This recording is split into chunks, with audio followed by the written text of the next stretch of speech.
Height is seen as a shortcut to judging a man's value. In the most basic terms, it signals protection, dominance, and good genetics. It's a primal physical trait that is impossible to hide or fake.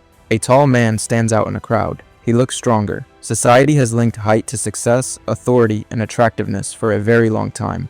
This is where the harsh reality comes in. Many feel like their social life is heavily influenced by genetics, things like your height, your jawline, the symmetry of your face. The 6-foot obsession is the perfect example of this. You cannot change your height. No amount of personality, money, or humor can add those missing inches to your skeleton. For a man who is 5 feet 7 inches, this rule means he often has to work twice as hard to get the same attention. It feels like an invisible filter is working against him.